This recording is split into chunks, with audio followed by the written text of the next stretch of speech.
Competition और monopoly हम लोग देख चुके थे, है ना। अब देखेंगे हम लोग आज मोनोपोलिस्टिक कंपटीशन। ठीक है, मोनोपोली में क्या था, परफेक्ट कंपटीशन में क्या था कि सेम एग्जैक्टली मान लो कोई चाय की दुकान, ठीक है, सेम एग्जैक्टली सेम टी रहेगा, सेम टेस्ट सेम क्वालिटी, ठीक है, सेम साइज का चाय, है ना। ऑल जो जितना भी टी सेलर था सबके पास सेम टेस्ट होता, ठीक है। मोनोपोली में क्या है कि एक ही चाय का दुकान था, ठीक है, कस्टमर के पास कोई चॉइस नहीं था, ठीक है, उसको उधर से ही लेना पड़ता है ना। लेकिन रियलिटी में हम लोग अगर देखेंगे तो बहुत सारे चाय का शॉप होता है ना, शर्मा का चाय की दुकान, कॉलेज का चाय की दुकान, चाय सुट्टा बार, ठीक है, रोड साइड का, ठीक है। तो सारी चाय की दुकान में तुम जाओगे, हो सकता है टेस्ट डिफरेंस होगा, तुम्हारा सर्विस डिफरेंट होगा, है ना, ब्रांड अलग अलग होगा, एम्बियंस अलग अलग होगा, ठीक है। तो कस्टमर के पास बहुत चॉइस रहता है ना। जो प्रोडक्ट जो होता है आइडेंटिकल नहीं होता है ना। तो रियलिटी में यही होता है, ठीक है। तो ये है मोनोपोलिस्टिक मार्केट, ठीक है। मोनोपोलिस्टिक जो है क्या है, एक टाइप का इम्परफेक्ट कंपटीशन है, ठीक है। इसमें जो है मेनी सेलर्स आएगा, ठीक है, बहुत सारे सेलर्स आएगा।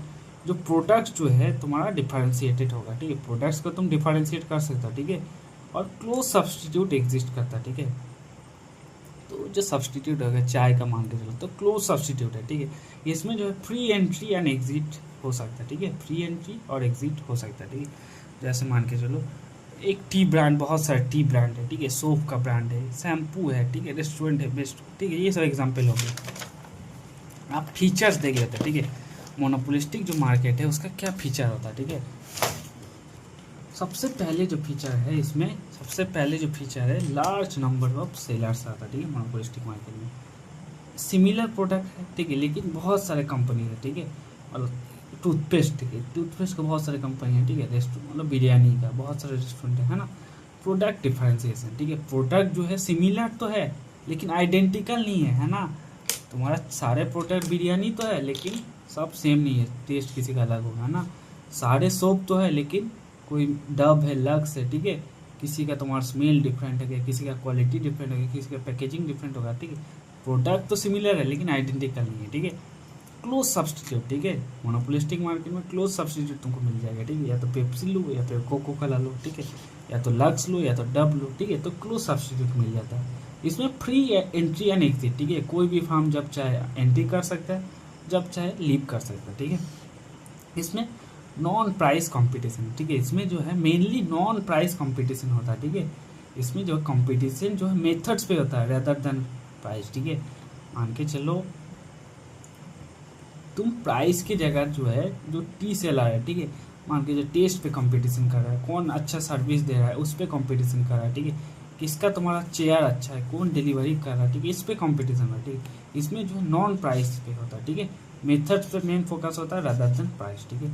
अब उसका सेलिंग कॉस्ट, ठीक है, सेलिंग कॉस्ट क्या है, इसमें जो है तुम बेचने के लिए एडवर्टाइज करना होता है, पब्लिसिटी करना होता है, सेल्स प्रमोशन ये सब करना होता है, ठीक है। तो इसमें प्रोडक्ट का एक सेलिंग कॉस्ट भी होता है, ठीक है।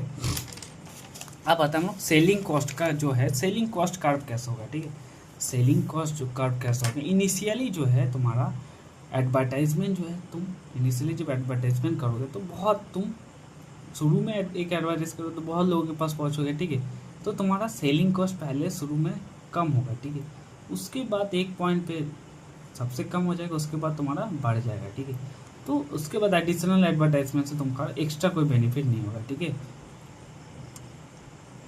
तो सेलिंग कॉस्ट जो है तुम्हारा इनिशियली तुम्हारा कम होगा फिर बढ़ जाएगा, ठीक है, यू सेव होता है, ठीक है, सेलिंग कॉस्ट का।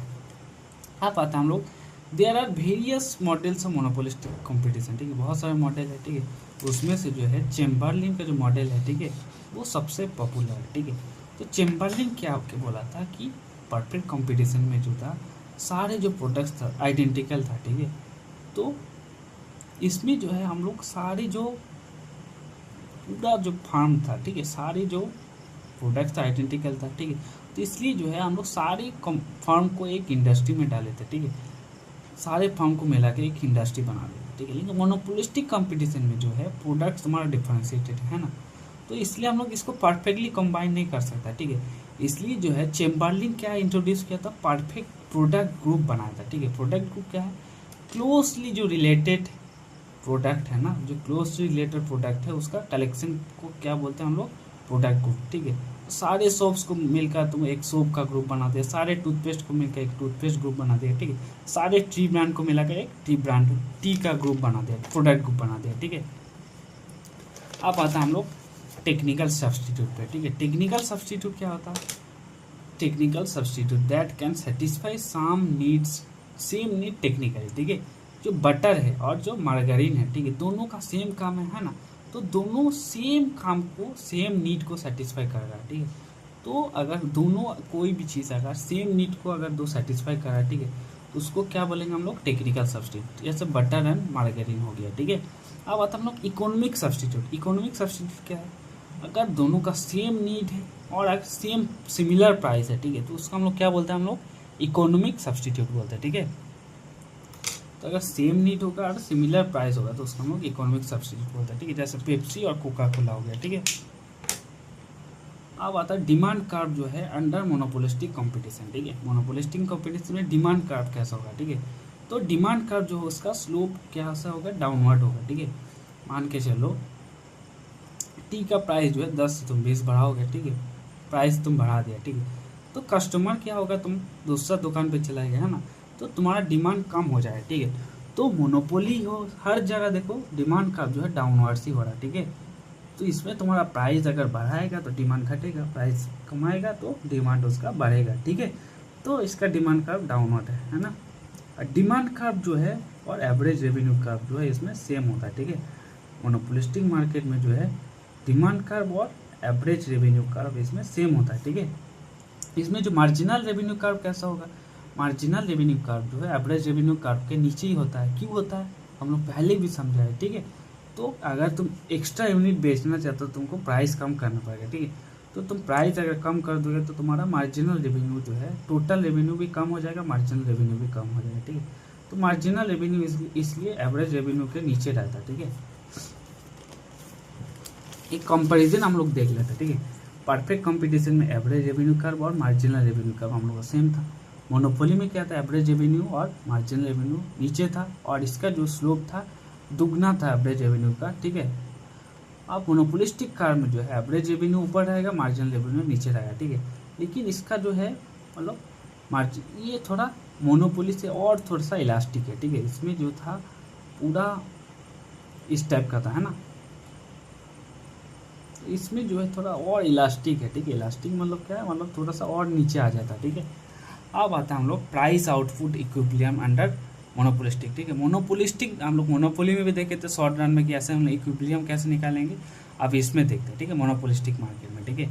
तो इसमें भी जो है M R is equal to M C follow करता है, ठीक है। इक्विलिब्रियम कहाँ होगा? M R is equal to M C जहाँ होगा उधर इक्विलिब्रियम होगा, ठीक है। तो शॉर्ट रन में मोनोपोलिस्टिक मार्केट में भी 3 पॉसिबिलिटीज है, ठीक है। सुपर नॉर्मल प्रॉफिट हो सकता है, नॉर्मल प्रॉफिट हो सकता है और लॉस हो सकता है, ठीक है। अगर price greater than average cost है तो सुपर नॉर्मल प्रॉफिट, अगर price is equal to average cost है तो नॉर्मल प्रॉफिट, अगर price less than average cost है तो लॉस है, ठीक है। इसको हम लोग समझाते हैं। तो सेम ऐसे ही same average revenue curve, marginal curve, revenue curve, ठीक है। ये है तुम्हारा मार्जिनल कॉस्ट शॉर्ट रन और शॉर्ट रन एवरेज कॉस्ट, ठीक है। जहाँ मार्जिनल कॉस्ट और मार्जिनल कॉस्ट और मार्जिनल रेवेन्यू जहाँ टच हो रहा है, ठीक है, उधर हम लोग क्वांटिटी फिक्स होगा। इसको हम लोग बढ़ाएंगे जहाँ पर एवरेज कॉस्ट को टच करे तो उधर कॉस्ट आएगा। इसको बढ़ाएंगे जहाँ ये एवरेज रेवेन्यू को टच करेगा तो उधर प्राइस आएगा, ठीक है। तो सुपर नॉर्मल में देखो प्रॉफिट है हम लोग का, ठीक है। नॉर्मल में क्या है?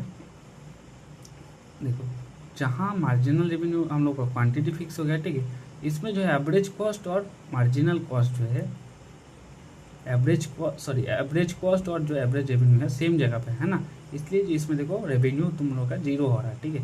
ये नॉर्मल हो गया, ठीक है। और इसमें जो है देखो प्राइस इधर है, ठीक है, और कॉस्ट जो है इधर है, ठीक है। तो इसमें जो है इसका लॉस हो रहा है, ठीक है। अब लॉन्ग रन में इक्विलिब्रियम में क्या होगा? लॉन्ग रन इक्विलिब्रियम मोनोपोलिस्टिक जो मार्केट है उसमें क्या है?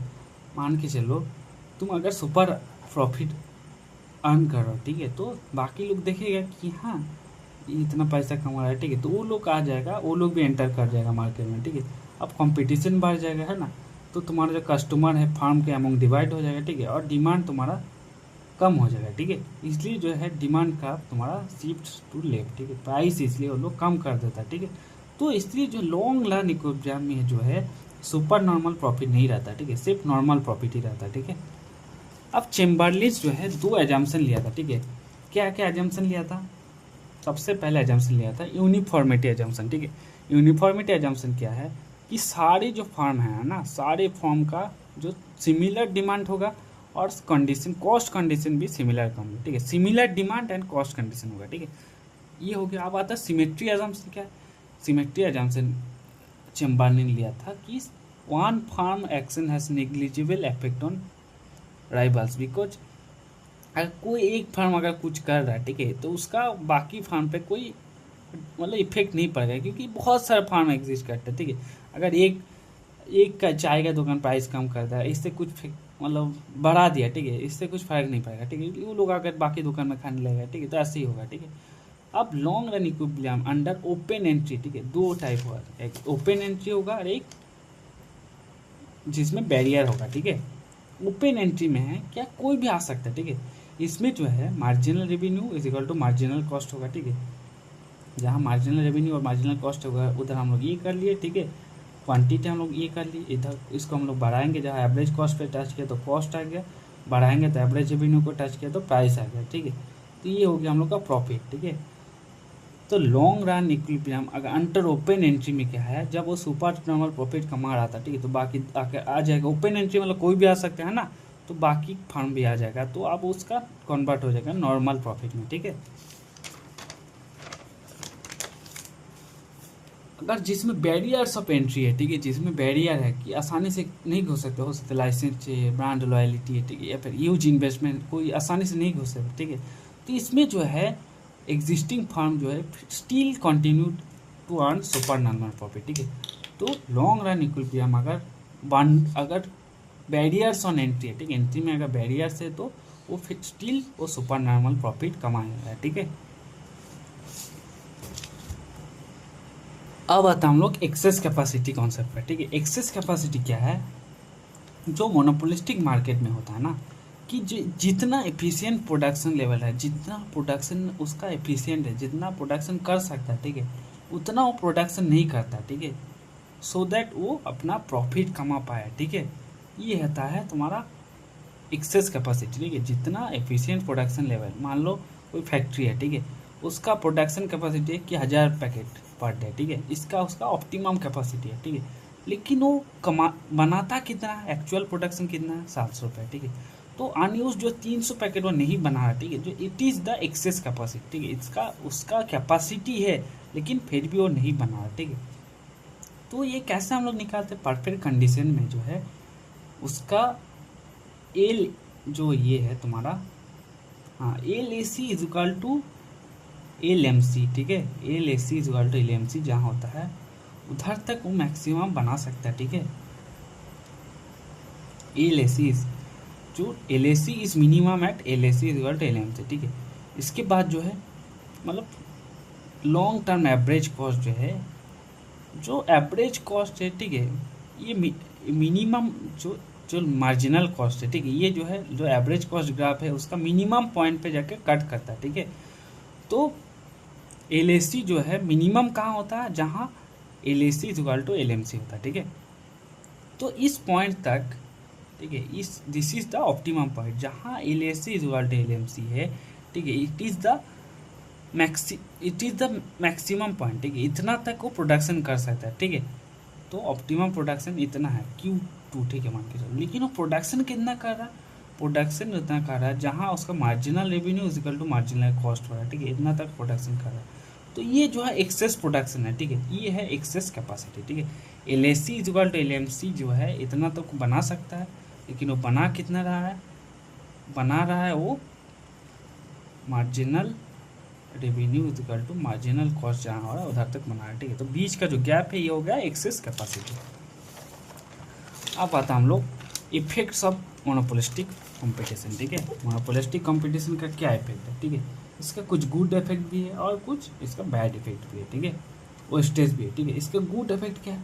सबसे पहला है मोर वैरायटी, ठीक है। मोनोपोलिस्टिक कंपटीशन में हम लोग हम लोग को बहुत सारे चॉइस मिलता है, ठीक है। कोई बिस्कुट मान लो खरीदने जाता हो तो बहुत सारे ब्रांड मिलते हैं, ठीक है। तो मोनोपोलिस्टिक मार्केट का एक गुड क्या है इफेक्ट, गुड इफेक्ट क्या है कि हम लोग को बहुत चॉइस मिलता है, मोर वैरायटी, ठीक है, मोर चॉइस। उसके बाद बेटर क्वालिटी, ठीक है। बेटर क्वालिटी क्या है, जो मोनोपोलिस्टिक मार्केट में है बहुत सारे फर्म जो है अपना बीच उसके बीच में कंपटीशन होता रहता है, ठीक है। और कंपटीशन होता है to improve the products and customer, ठीक है। तो इसलिए वो लोग क्वालिटी पे ध्यान देता है, बेटर क्वालिटी बनाता है, ठीक है। उसके बाद इनोवेशन, मोनोपोलिस्टिक कंपटीशन में क्या है, न्यू फ्लेवर बनाता है, न्यू डिज़ाइन, न्यू पैकेजिंग, ठीक है। तो इनोवेशन पे ध्यान देता है, ठीक है। इसका वेस्टेज क्या है, इसमें जो मोनोपोलिस्टिक मार्केट है एक्सेसिव एडवर्टाइजमेंट, ठीक है। तो बहुत सारा मनी खर्चा एड्स में, ठीक है, ये सब में हम लोग कर देते हैं, ठीक है। तो इसलिए हम लोग का उसमें एक्सेसिव खर्चा हो जाता है, ठीक है। उसके बाद आर्टिफिशियल प्रोडक्ट डिफरेंसेशन, ठीक है। तो बहुत सारे ऐसा फर्म होता है कि कुछ आर्टिफिशियल मतलब टीनी डिफरेंस के लिए आर्टिफिशियल ये करता है, ठीक है। मान लो कोई शैम्पू है, ठीक है, सेम शैम्पू क्वालिटी सेम है, ठीक है, खाली पैकेजिंग चेंज कर दिया, ठीक है। तो आर्टिफिशियली प्रोडक्ट में डिफरेंशिएशन क्रिएट करने की कोशिश करता है, ठीक है। उसके बाद क्या क्रॉस ट्रांसपोर्टेशन, ठीक है। जैसे बहुत सारे प्रोडक्ट जो अननेसेसरीली एक जगह से दूसरी जगह पर लेकर जाया जाता है, ठीक है। तो इससे क्या है, ट्रांसपोर्टेशन कॉस्ट बढ़ जाता है, ठीक है। अब आता हम लोग पढ़ते हैं डुओपोली पे, ठीक है। डुओपोली क्या है, डुओपोली मतलब मोनोपोली मतलब एक सेलर आएगा, दो मोनोपोलिस्टिक में बहुत सारे शेयर आएगा और प्रोडक्ट में डिफरेंशिएट रहेगा, ठीक है। अब आता है डुओपोली, डुओपोली में जो है दो सेलर आएगा, ठीक है। मान के चलो कि चाय का दुकान है, ठीक है, उसमें दो चाय का दुकान बेच जाएगी, टी शॉप ए है और टी शॉप टू है, तो ये क्या है, डुओपोली हो गया, ठीक है। डुओपोली में जो क्या है, एक सेलर दूसरे सेलर को कंटिन्यूसली देखता रहता है, ठीक है। मान के चलो सेलर ए प्राइस 10 रुपये से 8 रुपये करता है, ठीक है। तो शॉप बी का कस्टमर सब इसके पास आ जाएगा, है ना। तो शॉप बी भी क्या करेगा, प्राइस कम करता है, ठीक है। तो इसमें क्या है, एक दूसरे को सब लोग देखते रहते हैं, एक का रिएक्शन देखेगा तो बी रिएक्ट उसके बाद फिर से ये रिएक्ट करेगा, ठीक है, उसके बाद बी रिएक्शन, ठीक है। तो ऐसा चेन चलता रहता है, ठीक है। मेन कैरेक्टरिस्टिक क्या है डुओपोली का, इसमें जो है दो सेलर रहता है, ठीक है, मेनली टू सेलर आएगा, ठीक है। उसके बाद इंटरडिपेंडेंस, जो डुओपोली में जो है every decision depends on rivals decision, ठीक है। जैसे अभी हम लोग देखा है, जब ये प्राइस कम करता है तो ये भी प्राइस कम कर देता है, ठीक है। उसके बाद कंपटीशन एग्जिस्ट, ठीक है। डुओपोली में जो है कंपटीशन एग्जिस्ट करता है, ठीक है। मोर कस्टमर मोर सेल, ठीक है, मोर प्रॉफिट। तो इसमें क्या है, कंपटीशन तुम्हारा स्ट्रांग हो जाता है, ठीक है। अब है कॉर्पोरेशन भी, डुओपोली में क्या है, सबसे पहले कंपटीशन भी रहता है, ठीक है। मान ये अगर 8 रुपये से 10 रुपये में चाय बेच रहा था, 8 रुपये में बेच रहा है, ठीक है, तो ये भी कंपटीशन करेगा 8 रुपये में, ठीक है। तो इसमें अब इसमें कोऑपरेशन भी एग्जिस्ट करता है, क्यों, क्योंकि जब कंटिन्यूसली दो कंपनी फाइट करेगा एक दूसरे से, कम कर रहा करते करते क्या होगा, दोनों देखेंगे हम, इससे कि हम लोग दोनों का क्षति पहुंच रहा है, ठीक है, दोनों का हम लोग का दिक्कत आ रहा है, ठीक है। अब दोनों क्या करेगा, कोऑपरेट कर लेगा, ठीक है। अब दोनों एग्रीमेंट कर लेंगे कि हम दोनों ही 10 रुपये में बेचेंगे, ठीक है। तो कॉपरेशन भी चलता है डुओपोली में। अब आता हम लोग ओलिगोपोली पे, ठीक है। ओलिगोपोली में क्या है कि इसमें, डुओपोली में क्या था, दो था, ठीक है। ओलिगोपोली में क्या है, इसमें सेलर्स जो है दो से फ्यू रहेगा, ठीक है, 3 या फिर मतलब बहुत कम, मान के चल 4-5 लोग मिलकर पूरा मार्केट को डोमिनेट कर रहा है, ठीक है। तो इसमें जो है market structure white there are only few seller, ठीक है। मान के चलो ऑटोमोबाइल कंपनी हो गया, एयरलाइन सर्विस हो गया, ठीक है, बोइंग और ये, ठीक है। उसके बाद सीमेंट कंपनी, ठीक है। अब जो है duopoly is a special case of oligopoly, ठीक है। ये बहुत इंपॉर्टेंट बात है। अब आता हम लोग टाइप ऑफ ओलिगोपोली, ठीक है। ओलिगोपोली का टाइप क्या है, सबसे पहले है प्योर ओलिगोपोली, ठीक है। प्योर ओलिगोपोली क्या है, इसमें प्रोडक्ट्स जो है आर आइडेंटिकल, ठीक है, प्रोडक्ट जो आइडेंटिकल रहेगा, ठीक है। मान के चलो 4 फार्म है, ठीक है, वो सेम सीमेंट बेच रहा है, ठीक है, कोई ब्रांड का डिफरेंस नहीं, कोई क्वालिटी में डिफरेंस नहीं, ठीक है। ये हो गया प्योर ओलिगोपोली, ठीक है।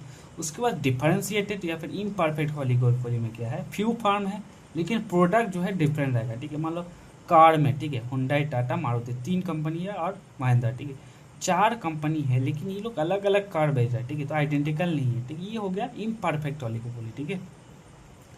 अब आता हम लोग कैरेक्टरिस्टिक्स ऑफ ओलिगोपोली पे, ठीक है। सबसे पहले प्रेजेंस ऑफ फ्यू सेलर, ठीक है। इसमें कुछ सेलर्स रहता है कि मान के चलो 4 फर्टिलाइजर कंपनी मिलकर पूरा मार्केट को कंट्रोल कर रहा है, ठीक है। उसके बाद आता है किसमें इंडिपेंडेंस ऑफ फार्म, ठीक है, इंटरडिपेंडेंस ऑफ फार्म, ठीक है, सॉरी, इसमें जो है सारे जो फार्म है, ठीक है, एक दूसरे को देखता रहता है, कंपटीशन करता रहता है, एक फार्म का डिसीजन दूसरे को अफेक्ट करता है, ठीक है। मान के चलो आज एयरटेल कोई नया ऑफर लॉन्च किया, ठीक है, उसको देखकर जियो भी लॉन्च करता है, ठीक है। तो इसमें जो है इंटरडिपेंडेंस, ठीक है, जो फार्म है एक इंटरडिपेंडेंस है, ठीक है। उसके बाद इनडिटर्मिनेट कर्व, ठीक है, इनडिटर्मिनेट कर्व क्या है, डिमांड कर्व जो है source price is equal to quantity demand, ठीक है। इसका जो डिमांड कर्व है ना ये अनसर्टेन है, ठीक है। क्यों? क्योंकि फार्म को पता नहीं रहता कि कॉम्पिटिटर कैसे रिएक्ट करे, ठीक है। मान के चलो तुम प्राइस मान के चलो टी सेलर मान को, ठीक है, 10 रुपये से मान के चलो वो प्राइस कम कर दिया 8 रुपये, ठीक है। तो हो सकता है वो भी 8 रुपया कर दे, है ना, हो सकता है वो ना करे, ठीक है। तो इसको पता नहीं है कि डिमांड मतलब जो है मेरा कॉम्पिटिटर जो है कैसे रिएक्ट करेगा, ठीक है। इसलिए जो है डिमांड कर्व जो है इसमें अनसर्टेन होता है, इनडिटर्मिनेट होता है, ठीक है। उसके बाद जो है कॉन्फ्लिक्टिंग एटीट्यूड, ठीक है। तो फार्म में जो है मतलब कॉन्फ्लिक्ट होता रहता है, ठीक है। दो टाइप का एटीट्यूड हो सकता है, ठीक है। मान के चलो 10 से 8 कर दिया प्राइस, ठीक है। तो या तो सोच सकता है कि मैं भी कम्पीट करूंगा, ठीक है, मैं अब 7 रुपये कर देता प्राइस, ठीक है। या फिर दोनों कोऑपरेट करेगा, ठीक है, कि दोनों बोला कि हम लोग को प्राइस वन नहीं चाहिए, हम लोग दोनों ही 10 रुपये में बेचेंगे, ठीक है। तो दोस्त मतलब कोई फार्म के बीच में कॉन्फ्लिक्ट चलता रहता है, ठीक है। या क्या मैं कंपटीशन करूँ या फिर मैं कोऑपरेट करूँ, ठीक है, कंपटीशन करूँ या फिर कोऑपरेट करूँ, ठीक है। तो कंपटीशन, उसके बाद कंपटीशन, ठीक है। तो फार्म के बीच में कंपटीशन होता रहता है, प्राइस को लेकर, क्वालिटी को लेकर, एडवर्टाइजमेंट को लेकर, सर्विस को लेकर, ठीक है। अब आता है मोनोपोली फीचर। अब हर फार्म के पास कुछ मार्केट पावर रहता है, ठीक है। मतलब इसमें कुछ फार्म मिलकर ही हम लोग, कुछ फार्म भी मार्केट में है ना, तो इसलिए जो है मतलब सारे फार्म के पास जो है कुछ मतलब पावर रहता है ना, मतलब कोई big telecom company can influence the market price, ठीक है।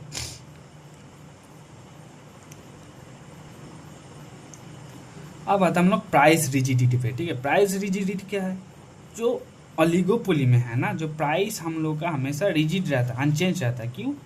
क्योंकि मान लो 10 रुपया से कोई 8 रुपया कर दे, ठीक है, तो ये भी आ जाता है 8 रुपये में, ठीक है। या फिर 10 रुपया से अगर 12 रुपया कर देगा तो उसके पास कोई जाएगा ही नहीं, ठीक है। सब लोग बाकी बहुत सारे दुकान है 10 रुपये में देने वाला, सब उसके पास चलेगा, है ना। तो इसमें जो है प्राइस अनचेंज रहता है, रिजिड रहता है, ठीक है, बहुत कम चेंज होता है, ठीक है। इसलिए दोनों सब लोग मिलकर डिसाइड कर ले हम लोग 10 से में बेचेंगे, ठीक है। तो प्राइस रिजिडिटी होता है, ठीक है। क्यों होता है ऐसा प्राइस रिजिडिटी? क्योंकि कॉम्पिटिटर्स रिएक्ट करता है, ठीक है। इससे क्या अनसर्टेनिटी होता है, इसलिए जो है फार्म्स डिसाइड करते हैं हम लोग प्राइस चेंज नहीं करेंगे, ठीक है। अगर एयरटेल प्राइस बढ़ा रहा है तो जियो भी बढ़ाता है, ठीक है, वोडाफोन भी बढ़ाता है, ठीक है। इसलिए जो है इन लोगों के बीच में समझौता रहता है। उसके बाद lack in uniformity and size, ठीक है।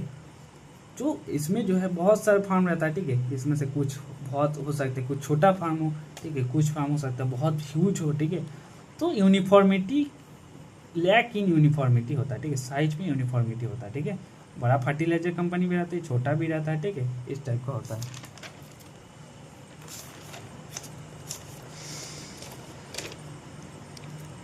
अब आता हम लोग निक डिमांड कर्व, ठीक है। निक डिमांड कर्व कौन दिया था? पैल एम स्विजी, ठीक है, पॉल एम स्विजी दिया था, ठीक है।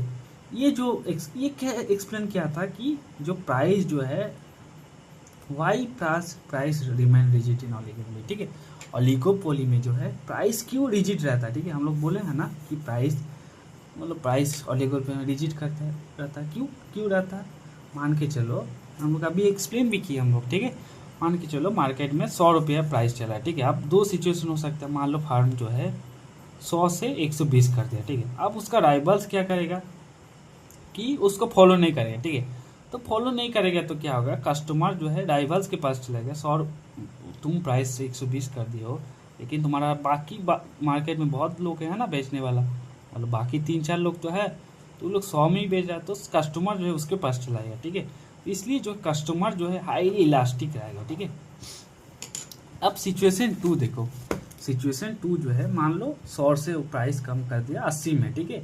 अब जो है सारे इस अब क्या करेगा, सारे जो राइवल्स है उसको फॉलो करेगा, अब वो लोग भी 80 में कर देगा, ठीक है। इससे क्या होगा, तुमको ना कोई नया कस्टमर नहीं मिला है ना, इसलिए जो तुम्हारा डिमांड जो है चेंजेस ओनली स्लाइटली, ठीक है। तो डिमांड जो है तुम्हारा स्लाइटली चेंज होगा, ठीक है। तो इसलिए जो है डिमांड इन इलास्टिक होता है, ठीक है। उसमें इलास्टिक था, इसमें इन इलास्टिक है ना। तो इसमें जो है नीक मतलब क्या है, मतलब एक तोड़ है ना। तो नीक कहाँ आता है, at existing price two different reaction of cost, ठीक है। तो अबोव प्राइस, एक प्राइस जो है 100 रुपया में, 100 रुपया में जो है नीक आ रहा है, ठीक है। उसका ऊपर जो है इलास्टिक डिमांड था और उसके नीचे जो है इन इलास्टिक डिमांड था, ठीक है। बिलो जो प्राइस उसके इन इलास्टिक थे, ठीक है, और उसके ऊपर था इलास्टिक, ठीक है। ये जो कर्व है इसको हम लोग बोलते हैं नीक डिमांड कर्व, ठीक है। ये देखो, ये है हम लोग का ये पॉइंट, ठीक है। ये हम लोग का एवरेज रेवेन्यू यहाँ पे डिमांड कर्व, ठीक है। इधर से इधर आए, फिर इधर एक नीक हो गया है ना, थोड़ा तो टेढ़ा हो गया, ठीक है। इधर से इधर आया फिर टेढ़ा हो गया, ठीक है। तो ऊपर वाला जो है इलास्टिक है, क्यों, क्योंकि प्राइस बढ़ा दिया तो उसको छोड़कर कस्टमर भाग गया, ठीक है, तो इलास्टिक है। और नीचे वाला इन इलास्टिक, क्यों, क्योंकि इसमें कस्टमर जो है, कस्टमर में कोई चेंज नहीं हो रहा, ठीक है। इसमें जो मार्जिनल रेवेन्यू कर्व जो है बीच में एक गैप आता है, ठीक है। एवरेज रेवेन्यू का आधा होता है मार्जिनल रेवेन्यू कर्व, ठीक है। तो इधर तक आया और फिर से ये चेंज हो गया, तो बीच में एक गैप आ जाता है, ठीक है। फिर मार्जिनल रेवेन्यू कर्व इधर से स्टार्ट होता है, ठीक है। जो इसका जो अपर पार्ट है इलास्टिक क्यों है, क्योंकि above the current price customer जो है इजीली कॉम्पिटिटर के पास चला जाता है, क्योंकि प्राइस बढ़ा दिया तो वो कॉम्पिटिटर के पास चला गया। लेकिन लोअर पार्ट जो है इन इलास्टिक है, क्यों, क्योंकि इस टाइम में जो है तुम्हारा कॉम्पिटिटर मैच, इसमें जो है एडिशनल कस्टमर गेन होता है, ठीक है, इसलिए जो है इन इलास्टिक कर्व है, ठीक है। तो मार्जिनल रेवेन्यू कर्व कैसा होता है इसमें, नीक डिमांड थ्योरी पे, ठीक है। तो बिकॉज ऑफ द नीक, ठीक है, मार्जिनल कर्व जो है डिसकंटिन्यूअस हो जाता है, ठीक है, उसके बीच में गैप आ जाता है, ठीक है। ये गैप क्यों आ जाता है, क्योंकि सडनली जो है तुम्हारा डिमांड चेंज हो रहा है, ठीक है, स्लोप का चेंज हो रहा है, ठीक है, इसलिए जो है मार्जिनल रेवेन्यू भी एक डिसकंटिन्यूअस आ जाएगा, ठीक है। देखो मार्जिनल रेवेन्यू जब एबव, हाँ, इसके लिए एक अलग एवरेज रेवेन्यू कर्व होगा, है ना। इस ऊपर वाला जो है इसका जो एवरेज रेवेन्यू कर्व है उसके लिए एक अलग मार्जिनल रेवेन्यू होगा, ठीक है। और लोअर पोर्शन जो है उसके लिए भी मार्जिनल रेवेन्यू कर्व है, ठीक है। दोनों के बीच में एक गैप आ जाता है, ठीक है। डिमांड कर्व सडनली चेंज हो जाता है, इसलिए दोनों के बीच में एक गैप, एम्प्टी स्पेस आ जाता है, ठीक है, एक डिसकंटिन्यू आ जाता है, ठीक है। अब एक सवाल है,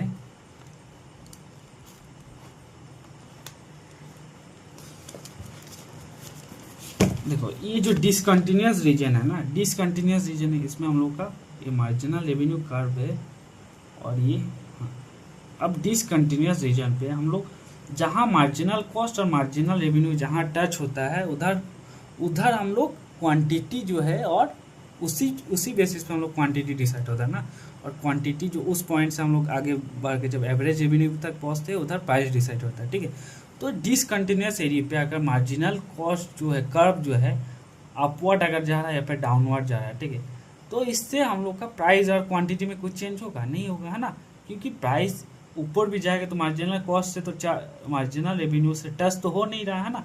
जब तक टच नहीं हो रहा है डिसकंटिन्यूअस रीजन पे हो रहा है, ठीक है, तो इससे इसलिए कुछ फर्क नहीं पड़ेगा, ठीक है। तो यही वाला इधर लिखा हुआ है कि मार्जिनल कॉस्ट कर्व जो है अगर उसको अपवर्ड भेजेंगे या फिर डिसकंटिन्यूअस रेंज में अगर वो अपवर्ड जाएगा तो प्राइस और क्वांटिटी में कोई चेंज नहीं जाएगा, ठीक है। प्राइस भी अनचेंज रहेगा और क्वांटिटी भी अनचेंज रहेगा, ठीक है। अब आता हम लोग एक टॉपिक है प्राइस लीडरशिप, ठीक है। प्राइस लीडरशिप क्या है कि कुछ टाइम, बहुत टाइम ऐसा होता है कि one firm leads the market, ठीक है, और बाकी लोग उसको फॉलो करता है। एक फर्म जो है प्राइस को सेट करता है, बाकी लोग उसको एक्सेप्ट करते हैं, ठीक है। इसको क्या बोलते हैं, प्राइस लीडरशिप, ठीक है। प्राइस के मामले में तुम लीडर्स हो, ठीक है। तो टाइप ऑफ प्राइस लीडरशिप में सबसे पहले डोमिनेंट प्राइस लीडरशिप, ठीक है। इसमें क्या है, जो सबसे बड़ा लार्जेस्ट फर्म है, ठीक है, वो प्राइस को डिसाइड करेगा और बाकी लोग उसको फॉलो करेगा, ठीक है। मान लो एक बड़ा सा फर्टिलाइजर कंपनी है, ठीक है, वो प्राइस को फिक्स करेगा और बाकी छोटा कंपनी उसको कॉपी करेगा, ठीक है। ये हो गया डोमिनेंट प्राइस। अब आता है बोरोमेट्रिक प्राइस लीडरशिप, ठीक है। बोरोमीटर क्या है, बोरोमीटर जो है प्रेडिक्ट्स द वेदर, ठीक है। सिमिलरली क्या है, एक एक्सपीरियंस फार्म होगा, ठीक है, जो कि मार्केट कंडीशन को देखेगा, ठीक है, उसके बेसिस पे एक रीजनेबल प्राइस को सेट करेगा, ठीक है, और बाकी लोग उसको फॉलो करेगा, ठीक है। इसका एग्जांपल मान के चलो, कोई एक बहुत मतलब प्रोटेक्ट, इसका मेन गोल क्या है, प्रोटेक्ट द होल इंडस्ट्री, ठीक है, अपना प्रॉफिट के लिए नहीं करता, ठीक है। मान के चलो कोई ओल्ड ट्रस्टेड कंपनी, वो अपना एक्सपीरियंस के बेसिस पे अपना प्राइस को सिलेक्ट कर रहा है, ठीक है। ये हो गया तुम्हारा बोरोमेट्रिक प्राइस लीडरशिप, ठीक है। अब आता हम लोग एग्रेसिव या फिर एक्सप्लॉयटेटिव प्राइस लीडरशिप, ठीक है। इसमें क्या है, एक one powerful firm which dominates the market, ठीक है, others are force to follow, ठीक है। एक में इसमें क्या है, एक एग्रेसिव या फिर एक्सप्लॉयटेटिव, ठीक है। इसमें जो बड़ा कंपनी है, ठीक है, वो इतना पावरफुल है कि उसको कॉम्पिटिटर चैलेंज नहीं कर सकते, ठीक है। तो अपना हिसाब से वो मार्केट को डोमिनेट करेगा, ठीक है, अपना हिसाब से प्राइस को सिलेक्ट करेगा, ठीक है। जियो जैसे आकर ऐसे इतने कम में दे दिया, इतना बड़ा कंपनी है, ठीक है, डोमिनेट कर लिया, ठीक है।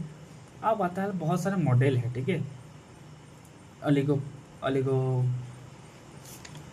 ओलिगोपोली जो मार्केट है उसके लिए बहुत सारे मॉडल है, ठीक है। हम लोग चैम्बर्स-लिन मॉडल को पढ़े थे, ठीक है, और भी कुछ कुछ मॉडल है, ठीक है। एक है कर्नट मॉडल, ठीक है। कर्नट मॉडल क्या है, ये बोलता है कि जो फार्म है ना, वो क्वांटिटी के लिए लड़ाई करता है, ठीक है।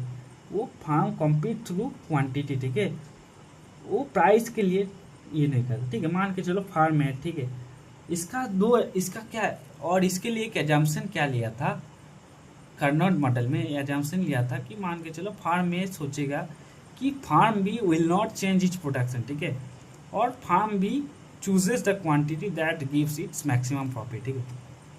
मान के चलो डिमांड है 1000 बोतल का, ठीक है, तो फार्म में देखेगा कि मतलब फार्म भी देख रहा है कि फार्म में 400 बोतल देखता है, ठीक है। अब उस बेसिस पे वो अपना क्वांटिटी को ऐसा सिलेक्ट करेगा कि सो दैट उसको मैक्सिमम प्रॉफिट मिले, ठीक है। तो उस बेसिस पे वो 300 बोतल सिलेक्ट करे, ठीक है।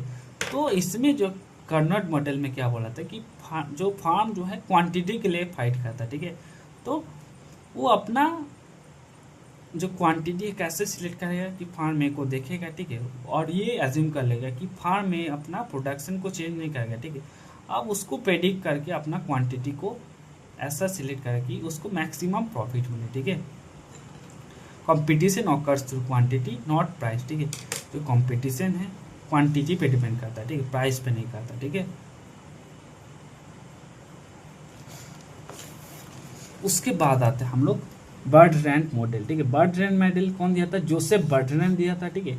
ये बोला था कि फार्म जो है mainly compete by quantity, they don't mainly compete by quantity, they compete by price, ठीक है।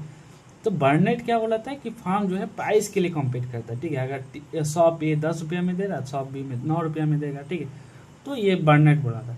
चेम्बरलिन क्या बोला था कि वो कर्नट को क्रिटिसाइज किया था, ठीक है।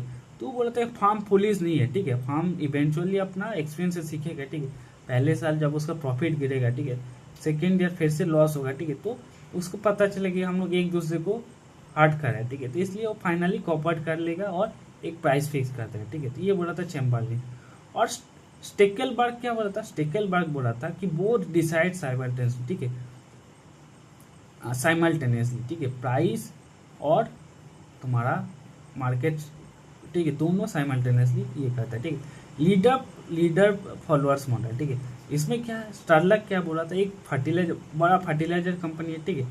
तो वो अगर 1000 kg कर रहा है, ठीक है, तो उसको देखकर छोटा कंपनी जो है वो उसको देखेगा और उस हिसाब से बोलेगा ठीक है मैं 500 बैग बना देता हूँ, ठीक है। ये कौन बोला था, स्टेकलबर्ग, ठीक है।